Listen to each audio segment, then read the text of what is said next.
What up, what up? Welcome back to the channel. I'm J. We are locked in. This is a recap for episode 5 of Power Book 4 Force, season 3. And well, Claudia got out, but Claudia didn't get out the game the way she wanted to.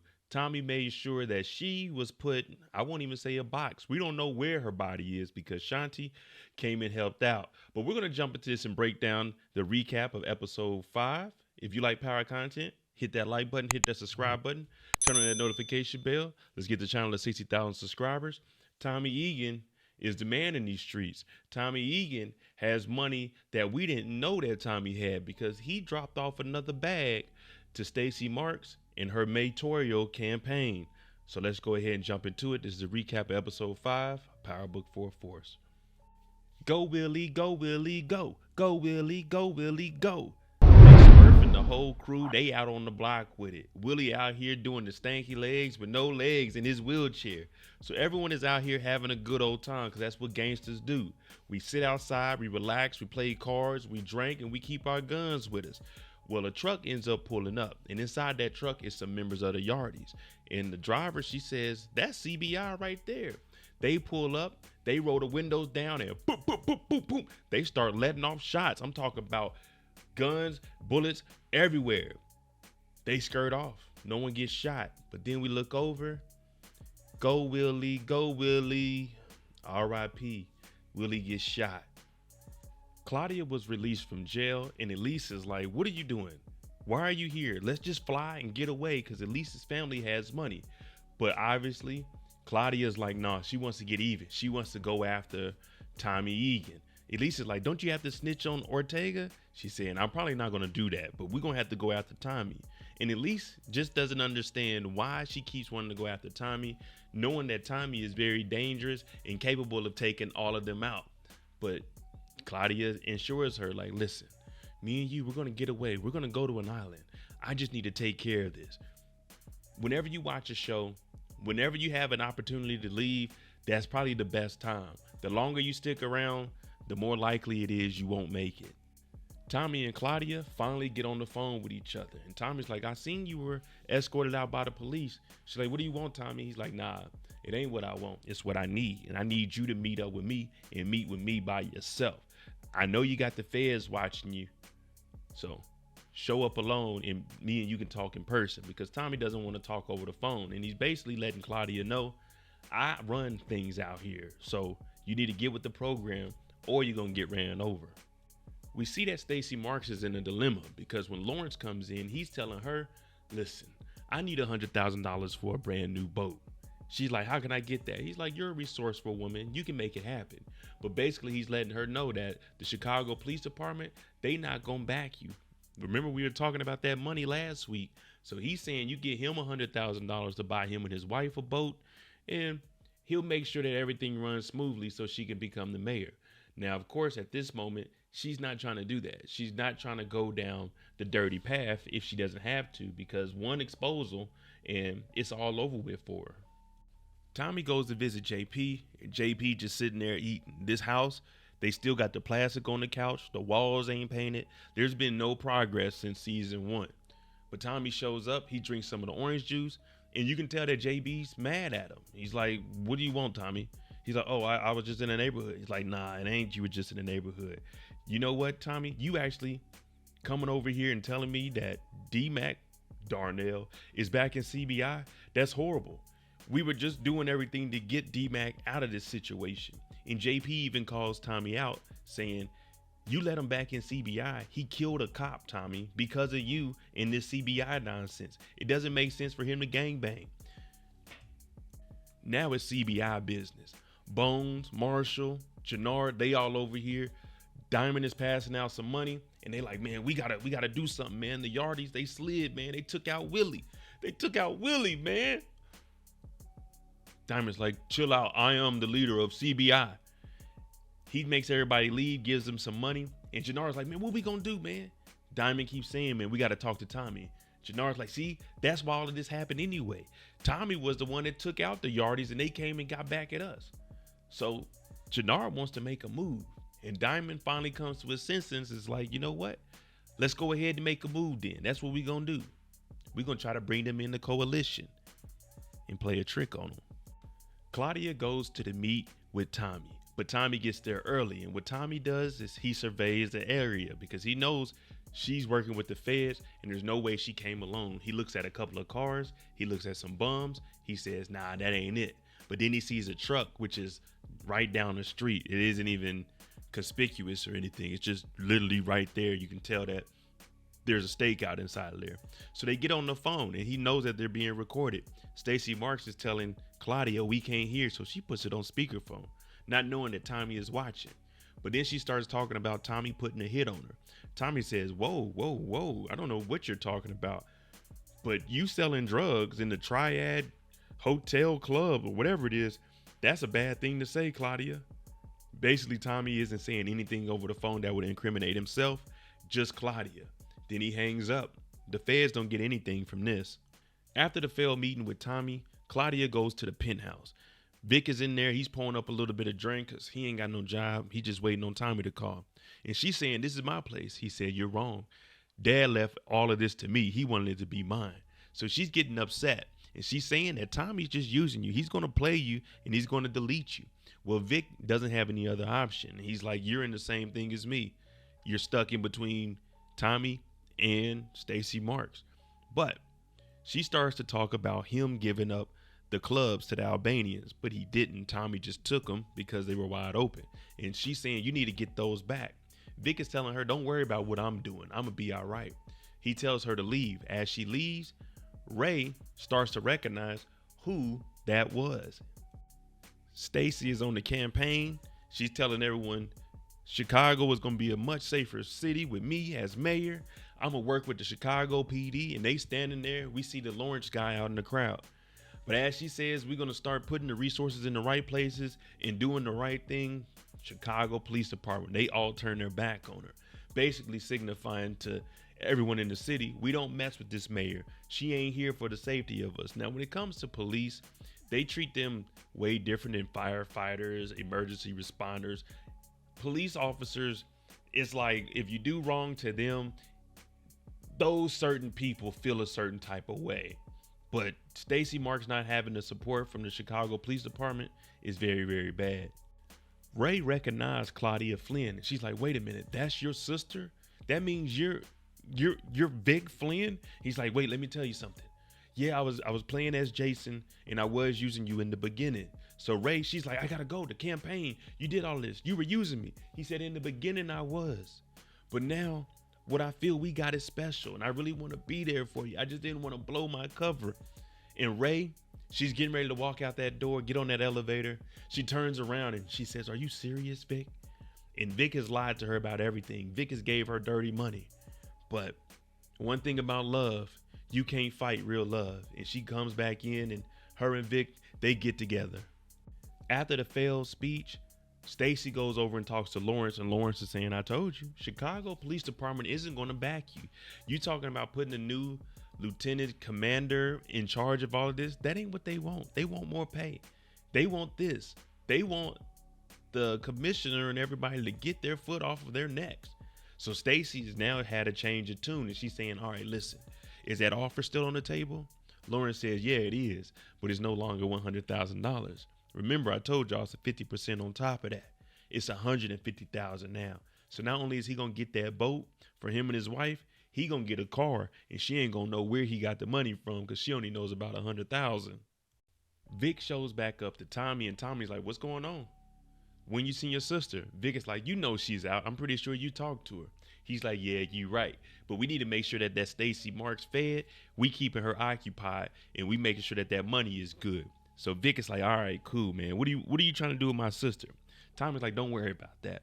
But Vic shows him the interview of the press conference that took place of Stacy Marks and how CPD turned their back. So he told Tommy, we should use that money and we should go ahead and start applying that pressure on Stacy Marks. And Tommy's like, you know what? You're right about that.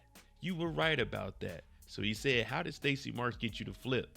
He was like, man, she applied that pressure. He's like, all right, apply that pressure. Diamond and CBI go and meet up with the Yardies. Now, Diamond's plan is to get the Yardies to join the coalition, offer them 10 bricks for $29,000, and squash all of the beef. Tommy Egan did that. So the Yardies, they like, all right, bet, we gonna do that. CBI and them put their guns down. The Yardies put their guns down, and out of nowhere, ying ying, two masked gunmen on dirt bikes come in there and lay down everybody. They lay down everyone. I counted at least 15 bodies, for sure 15 at the minimum. Well, the Yardies, they're no longer a threat. Jannard picks up the gold guns from the leader. He's like, if you can go talk to Che, Diamond, let me go, because I helped out with King Kylo. Diamond said, don't worry about it. You in there, bro. Tommy goes to the art gallery and meets up with a woman that we seen a couple of seasons ago, well, last season. The one that said that Vic was the one that did all of that shooting and rooting and tooting. Well, she talked to Stacy Marks and testified. So Tommy comes to her with a gun and $25,000. We could do this the easy way, or you can get paid today. Go ahead and smile. Act like nothing is going on. And I'm pretty sure you guys, just like she, would take option 2, the getting paid way. She said, what are you going to do, shoot me here? Tommy said, I don't want to. Vic tells Stacy, we need to meet up right now. When Stacy gets there, she said, you remember who you work for. You don't tell me nothing. And out of nowhere, Tommy shows up. And well, now everything is getting exposed to let her know you were now in the back pocket of Tommy Egan. Well, Pageant Inc., Tommy's company, had $1 million donated to the campaign. So now she already took the dirty funds. Also, Tommy has a recording of the lady at the art gallery saying she was under duress and threatened by Stacy Marks and was gave $25,000. So what you want to do, Stacy? You want to accept this money from Tommy and do what he says, get the guards off of Elise so he can go take her out? Or you want to get exposed? And then they give Stacy Marks another $500,000 from Pageant Inc. So you know she's calling off the guards on Elise because she works for Tommy now. Diamond takes Jannard and they go and meet up with Che. But when they get there, Che's smoking a cigar and he looks and he ain't never seen this Jannard guy. Who the hell is this that came over here with a hat on backwards? Denim tier hat on. Che don't like new people. Diamond's like, nah, that's my brother, man. We took care of the Yardies. He said, I heard about that, but I told y'all not to start any new wars. Now, Jannard is just an ad-lib, a hype man at this point, because Diamond is the one that's supposed to be handling business. Diamond is saying, look, we got the Yardies territory. We need some more product. We not here to start war or lose you money, Che. We here to make you more money than you already got. So Che hears the money and the greed cancels out whoever this new guy is, even though Diamond said, this is my brother. That's blood. Tommy shows back up to JP's. Now he's sitting there and there's a box in front of him, but he didn't open it because it was addressed to him and Tommy. Well, it turns out it's from Kate Egan. And when they open it up, it's a 6-pack of beer. And they're looking at it. And Kate says she's trying to be sober. Now, in the timeline, we know she's at the house. She's packing up, handling business there. Tariq goes and pays her a visit at the end of season 3. So that's roughly where we're at. We're getting towards the close to the end of season 3 of Ghost. But they sit here and they start talking and they're getting closer and they want the best for each other. And JP comes to the realization, as long as D-Mac, Darnell is going to be in CBI, I want him to be working up under you, Tommy. You know, he's not going to be doing anything but hustling. So they both cheers with the beer and hopefully Kate can stay sober. We know that's tough for her, but that's what they're here for. Stacy has Claudia show up to her office because she needs to talk to her. This is right after the meeting with Tommy and Vic, and we know that she works for them now. And she's telling Claudia, look, what we need you to do, since that one-on-one meeting you had with Tommy didn't work, we need you to sneak into his house, set him up, and do what you got to do from there. Claudia's like, how can I do that? She said, we're the feds. What you're going to do is tell the feds that are watching, you need to go to the bathroom, go down the back hallway, the door will be cracked open. Get inside of Tommy's house and do what you got to do. Now, Claudia, she leaves here. Stacy, you can tell that something is off because a federal agent, well, the U.S. attorney, wouldn't tell anyone to break into someone's house. But Claudia says, you know what? Let's do the damn thing. Let's meet up, Tommy. Tommy meets up with Elise leaving the nightclub. Now, her security has been pulled off of her because of Stacy Marks. She does have her own 2 bodyguards. But Elise, she doesn't want anything to do with Tommy. She fears Tommy. But Tommy is telling her, Claudia is using you. And when she gets done using you, she's going to delete you. Elise said she'll never kill anybody. Tommy said, oh, believe me, she will. My friend Liliana, she deleted her. So what Tommy does is offer her $1 million to turn her back on Claudia and just leave everything behind. Now, you know, Elise is just like all of us listening to me talk right now. We're taking that $1 million. And now we know that Tommy had $2.5 million, $2,500,000. Mireya's at the hospital and she sees a little kid come in that accidentally shot himself with his father's gun. The mother's crying, they're pulling her out, and Mireya, she's just very, very sad about this. Now her co-worker is saying maybe it's your cycle about to kick in. But she goes into the bathroom, she has a pregnancy test, their timer goes off, and when she looks down, what does she see? 2 lines. That means pregnant. Tommy is gonna be a father. Again, but we know what happened to Holly. Claudia puts on the all black and attempts to break into Tommy's firehouse. But when she gets there, she doesn't know that Tommy has the drop because Stacy Marks works with Tommy. She told Tommy to meet her somewhere else to go break in, but Tommy's sitting there. He tells her to put the gun down. As she walks over to the counter to put the gun down, she shines her flashlight in Tommy's face and pow, pow, they get to shooting at each other. I'm talking the middle of the firehouse. Tommy jumps behind the couch. She's behind the counter. She gets up. They're talking to each other. He didn't think that she had it in her. She walked the couch down. Boop, boop, boop, boop, boop. She shoots the couch. All is quiet. She thinks she got Tommy. Tommy pops up. Bow. 1 in the shoulder. Bow. 2 in the shoulder. She drops down. Tommy walks up to her and tells her this is for Liliana. Boom. 1 to the head. Now you know she dead. Tommy is trying to get a hold of Diamond. Diamond isn't answering. So the next person he calls is Shanti. He's like, hey, thank you for helping me clean this up. Claudia got what she finally deserved. Now, as they're walking off, he's like, I ain't heard from Diamond. Shanti breaks the news. The Yardies got hit. Tommy's like, yeah, I knew about that. She says, no. But Diamond and Gennaro went over there and took the Yardies out. They're in it for themselves, Tommy. So now Tommy's like, wait a minute. Diamond did a hit and didn't inform me. So now he's looking at Shanti like maybe I can trust her a little bit more. But let me find out what Diamond and Gennaro are doing because it sounds like they messing up the operation. Mireya's at the apartment. She's cleaning up the blood from Claudia. She got the little baby clothes, the little onesie. She's ready to tell Tommy the exciting news. But when Tommy gets there, he's like, oh, I was going to get home before you and clean this up. Don't worry about it. I took care of it. Now, she doesn't need to be stressing. She's pregnant, y'all. I don't know how many weeks, but she's pregnant. She doesn't give Tommy the good news about her being pregnant. She does tell Tommy, I'm 3rd in line. Well, I'm top 3 in line for that promotion. And Tommy's like, that's great. Yeah, I love you, Mireya. That's beautiful. That's wonderful. But she doesn't tell him she's pregnant. And we see Elise go into a helicopter. She tells the pilot, we ain't waiting for the next passenger. It's just me. She got that red duffel bag that Tommy gave her. Allegedly, it's $1 million cash in there. She hops in the helicopter. And well, arrivederci. She flies up out of here. She ain't got nothing to do with Claudia. She got that money and hey, freedom with a little bit of cash. I don't know anyone that's going to complain about that. All right, there you go. The recap for episode 5. Let me know what you think about the whole Claudia situation. Was it a good move for Tommy to take her out? And what is Stacy Marks going to say about this? Because Stacy Marks is the one that set Claudia up. It's going to get interesting seeing how this money is played out through this damn campaign. Let me know what you think. I'm Mo.J. If you like this kind of content, breakdowns, theories, and predictions, hit that like button, hit that subscribe button.